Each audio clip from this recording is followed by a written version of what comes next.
The Crethaxian Maximum Security Detention Facility floated in the void between star systems, a testament to engineering perfection. For 3,000 years, not a single prisoner had escaped the Obsidian Gate. The station's reputation was absolute, its walls quantum-locked, its guards genetically enhanced for perfect vigilance.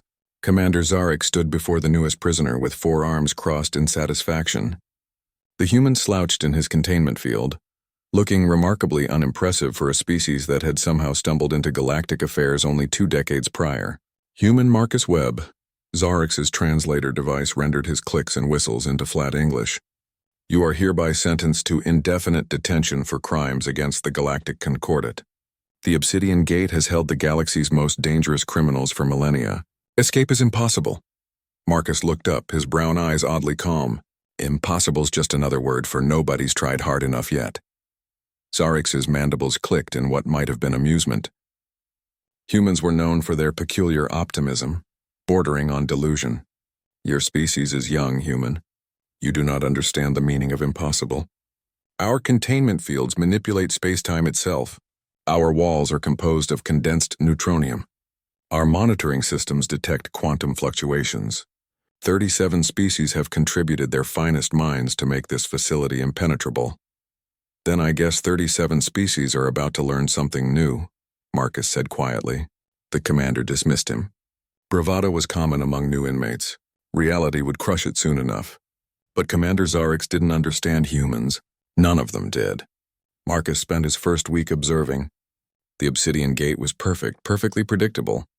Every species that designed it thought in terms of prevention, overwhelming force, absolute barriers. They built walls that couldn't be broken, locks that couldn't be picked, systems that couldn't be hacked. They never considered someone who wouldn't try to do any of those things. Humans had evolved as persistence hunters on a death world. When prey was faster, humans didn't get faster. They got creative. When obstacles were immovable, humans didn't try to move them. They went around, over, under, or through time itself until the obstacle became irrelevant. Marcus began with the food dispensers. Galactic cuisine was optimized for nutrition across species, but humans had bizarre biochemistry.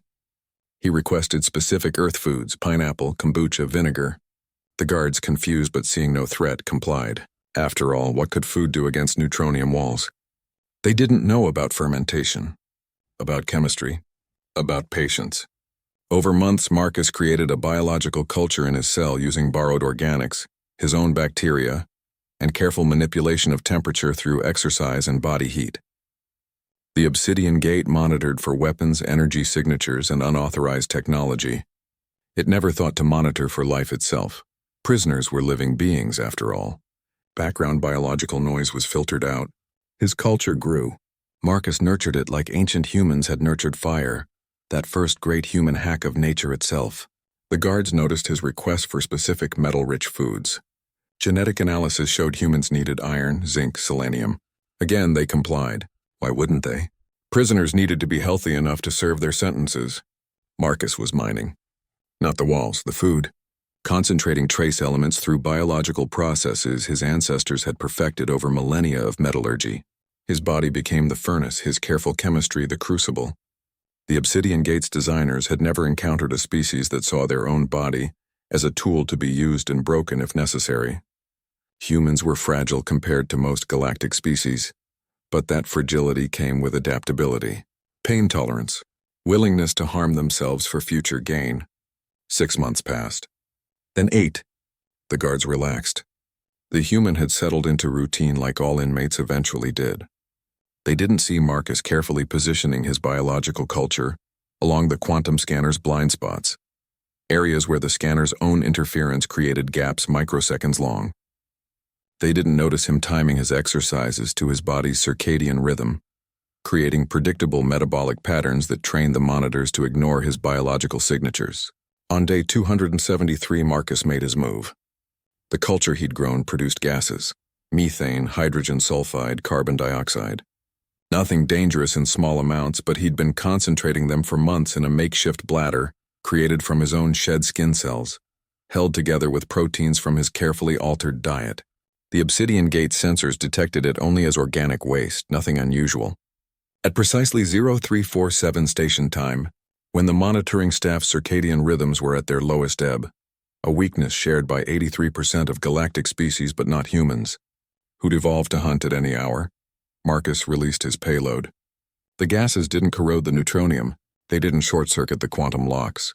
Instead, they created a brief chemical reaction with the trace metals Marcus had accumulated, producing an electromagnetic pulse so weak, so short-lived, that it barely registered. But it registered for exactly 0.03 seconds, long enough. The containment field didn't fail. It couldn't fail, but it flickered, and in that flicker Marcus moved.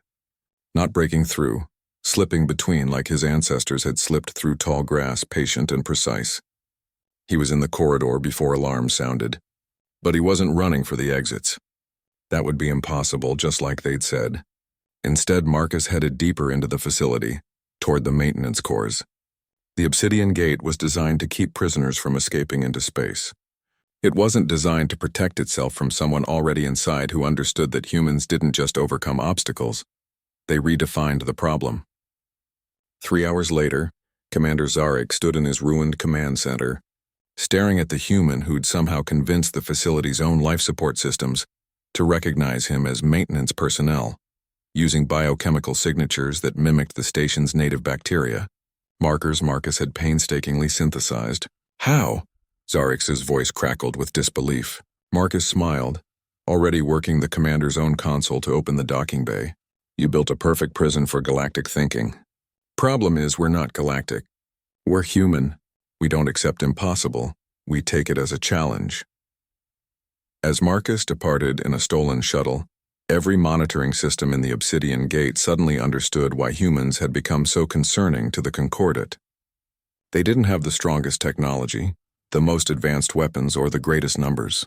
They had something far more dangerous, the absolute refusal to accept that anything was truly impossible, combined with the creativity, stubbornness, and adaptability to prove it. The Obsidian Gate had held for 3,000 years. It had taken one human 9 months to make impossible obsolete. Behind him, Commander Zarek finally understood what the human had meant. Impossible wasn't a wall. It was just the distance between where you were and where creativity hadn't reached yet. And humans, he realized with growing dread, had a lot of creativity to spare.